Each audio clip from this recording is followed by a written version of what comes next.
He hit all his milestones so quickly. Everything physically was happening so fast. And then we started realizing that there were other things that weren't happening. When I first heard the word autism, my first reaction was disbelief. And you start thinking of graduations, weddings, grandkids. And when I first heard autism, I honestly didn't believe that any of that could ever be in our future. He had a few words. He didn't have a great deal of words at 18 months, and at 24, even less. So the few that he did have just seemed to be slipping away. I knew something was wrong, and it was his 2-year checkup. And so she called him developmentally challenged and gave us 3 doctors' names and said it'll take 6 to 9 months to get into one of these doctors and get a diagnosis. From the time we went to the pediatrician to where she tells us 6 to 9 months to get in, and we have no idea what to do, I literally did not sleep, did not eat, had folders full of just information, learned as much as I could, and I knew that I had to save my son's life. I still didn't have any idea what direction to go with. And to me, that's the most frustrating thing, not having any kind of game plan, any direction. So it leaves you hopeless. It's the scariest thing a parent can have happen, and you don't know what to do. And SARK is a place where you can start.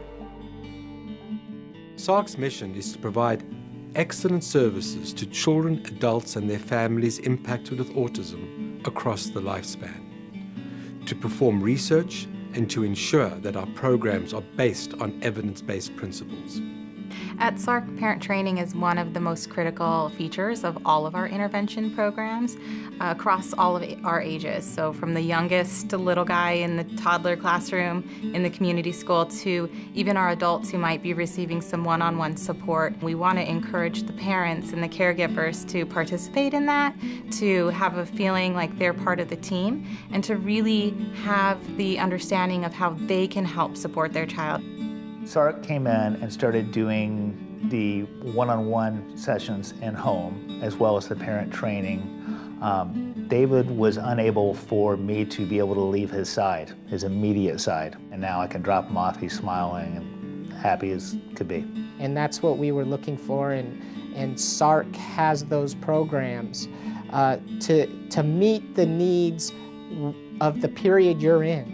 And in that moment in time, we were just in need of someone to say, this is your jump start, this is how you get going.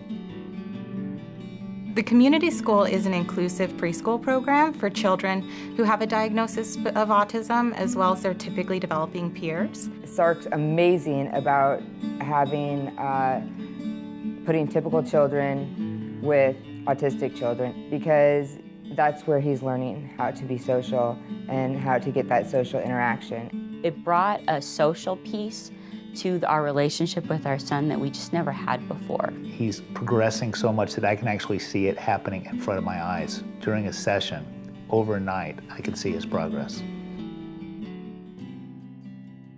I think one of the challenges he's going to face is being in a society and not being able to feed, not being able to totally feed on society.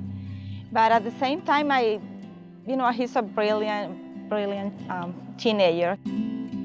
Right now he's doing the good deeds work and the library works. And gosh, he really loves coming with them. All of SARK's programs are designed to meet the unique needs of those individuals in the program and provide those services across their entire lifespan so we can grow with them, and as their needs change, we can accommodate those. What surprises me about Victor is that he's developing his social skills every week, and he's also becoming more of a risk taker and being more open-minded and trying new things, and that's what really surprises me. These programs are all designed to help the adult with autism become as independent as possible, as socially included and engaged with their community as they can. I like to see him having a job, living independently. And why not having a family? He deserves that. Everybody. Yeah, he's a really sweet guy, and he deserves someone to love him. I'm participating in the Women's Empowerment Program, and I love it. She was more inclined to stay at home as opposed to going out and meeting other people. And since she's been in the Women's Empowerment Group, she has learned more skills in interacting with the other girls in the group. She's learning transportation skills. She's learning how to determine routes for the buses. She's also looked into information about dial-a-ride and how that would affect her from going to one section of the city to another. I'm learning how to use bus routes, and I'm also learning how to make new friends. My goal is to one day live out on my own and someday have my own family. John Kennedy used to say, the way our civilization will be judged will be the way we address individuals with disabilities. And I hope we can all rise to that occasion. SARK has given us a roadmap. Although it changes constantly, they're there to help us adapt. I always say this, my dark years are gone, and I'm just seeing the light. We were asked by Beth's cousin if Ethan could be the ring bearer in their upcoming wedding. You know, you as a parent want to protect your son, and we just didn't know if really he was going to be up for that type of moment. The ceremony started, and Ethan was acting up, and he was restless, and we'd already been there for a while, and then all of a sudden we get the sign, okay, go time. And I'm just really nervous. I don't even know why I was so nervous. And I said, okay, buddy, here we go. And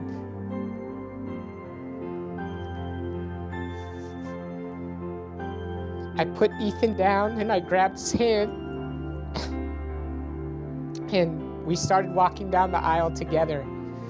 And halfway down the aisle, I just look at him and he kind of glances up at me, and I just let go of his hand, and he just walks right down the aisle, just like, Dad, I got it. It's no problem. Don't worry about it. And